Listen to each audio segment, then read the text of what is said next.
कि भैया ऐसन पवनी रे कि भैया ऐसन तरजित बबुआ कोइला रजौली रे लग बोल लग कि मरल ऐसन रति हे मातवा कि मरल ऐसन सुनिया पपना से चलता दवाइया पपना से चलता दवाइया।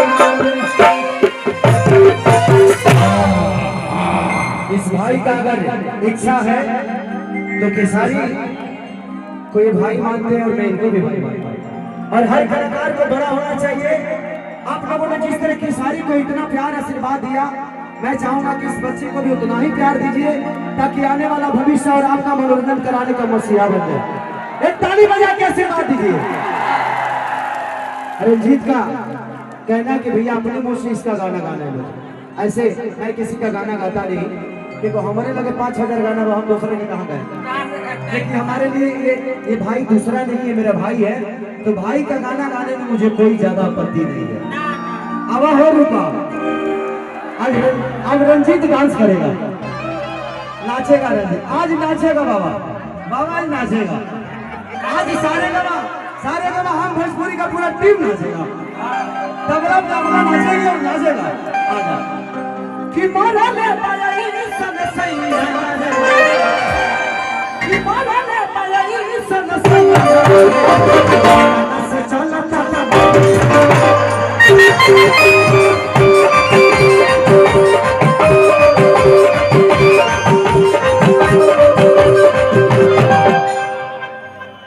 कि देखी ना कि पवन भैया रे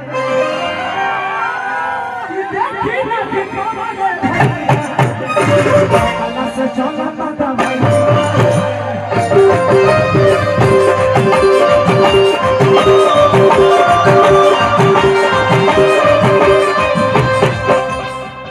जाने रोग कौन भइल नहीं छोड़ा दे रंजित खेसारी कि कोल नहीं हो बड़ाई करबा लागत भौजी के रोग बात भा कि छोड़ता रे नागी कलैया कि छोड़ता रे नागी कलैया से चलता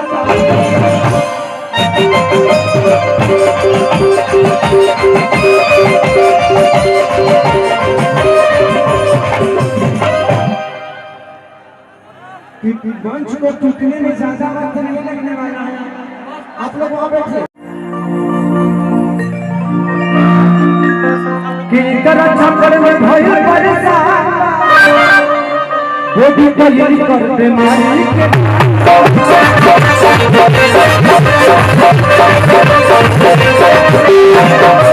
छप्पर में भय परेशान वो भी तैयारी करते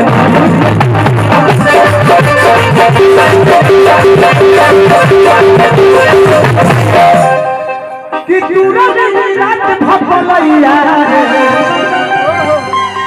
कि समय का सुंदर हो तो पटना से चलता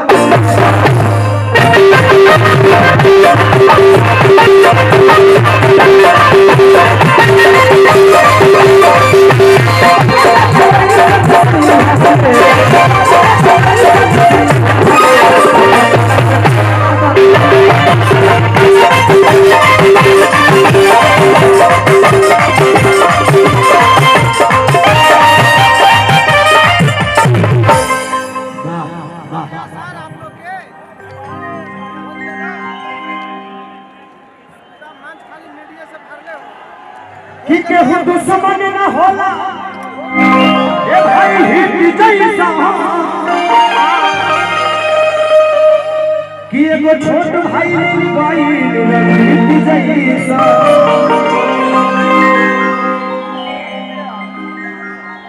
कि आज तहरा खाती ई खाली पूरा पानामा एक दिन तोहरा दीवाना दुनिया होई जेगो खेसरिया के दीवाना। मेरी शुभकामनाएं रंजीत आपके साथ कि मेरे भाई अपने जीवन में इतनी बड़ी उपलब्धियां पाए कि वो जमीन इतनी खाली हो कि भरते जाए और पूरी दुनिया आज मुझे लगता है कि पूरा आधा झारखंड और आधा बिहार ही आया है। मेरी शुभकामनाएं आपके साथ कि एक दिन पूरा झारखंड और पूरा बिहार आपको ऐसे ही प्यार और आशीर्वाद दे। इस सब खेसारी भैया के दिल के धड़कन वाला तुम लोग सही में इतना ज्यादा भीड़ हम हमें कोई नहीं है। बहुत बहुत सामान खेसारी भैया आप लोग प्यार दे इजाजत बन जाए असली भैया लहलहात रहस एकदम गाना कोई तबला आई हम इस कार्यक्रम से बद्री भैया आई बनी दिनेश बाबा ये गाना का आप लोग प्यार दे हम जा और गाना तो सुन ही हो कब जा बरसे तू दारू बाजारू हंस जा तके फिर के नियत की बढ़ जा कि कोले के खनक भूली ना भारत हो कबे कबे तो नोट बरसे न तोहरा भूली जा कि जब हिलावे लोग कहो हरमनिया। मैं चाहता हूं कि बद्री भाई इधर आ जाइए प्लीज। बद्री भैया इधर आइए। इनको आप लोग जानते हैं ना, एक बार ताली बजाइए बद्री भैया के लिए। ये सारे गाना कंपनी जब से आई है भोजपुरी में आप लोगों को एक से एक गाना और अच्छे शूटिंग मिल रहे हैं ना। नहीं तो पहले हम लोग पुअरा पे शूटिंग करते थे, लेकिन आज हम लोगों को अच्छे अच्छे गाड़ियों में शूटिंग, अच्छे अच्छे होटलों में और भोजपुरी को बहुत ऊपर ले जाने की कोशिश है हमारे बड़े भाई विक्रम जी का। तो दिल से प्रणाम है उस विक्रम भैया को और बद्री भैया को और इनके पूरे टीम को। नम्रता में लागी है ना, आई है अभी मैं बुलाता हूँ। तो रंजीत दिल से प्रणाम यार, आपको मैं सुनता हूँ, आप बहुत अच्छे गाते हो, बहुत अच्छे विचारधारा से हैं आप और मुझे खुशी होती है कि आप जैसा भाई मेरा मिला है। लव यू भैया इतना छोटा भाई के अपन आज हमारे को बड़ा गाने का से बोल के वाह वाह वाह वाह भैया गाना कोई है बस एक लाइन आप लोग गाना सुन लो कम जा भैया का भी पसंदीदा गाना है हर की पापा जी के पोसल भुवरी बाछी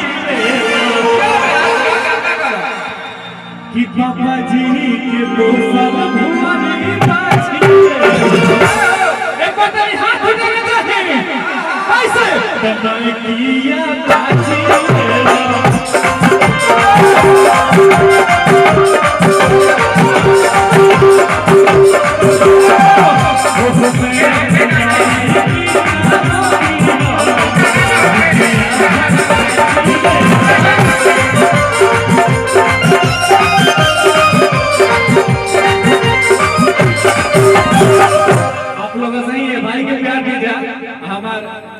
दिल का धड़कन भैया हमारे जान खेसारी भैया जी को प्यार दे जा लव यू जय हो लीजिए कि दारू बाजारू हचढ़ जा तो केहू के नियत बिगड़ जाना हो कि चले चिखना के चाल है भूलिया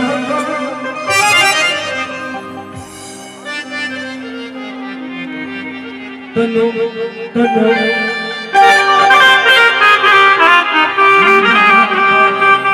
कि जब हिलावे लोग मोहर हरमनिया को। इस गाने में मैं रिकॉर्डिंग कर दूंगा, ठीक है ना, चलेगा ना, इस पे रिकॉर्डिंग कर दूंगा, ओके।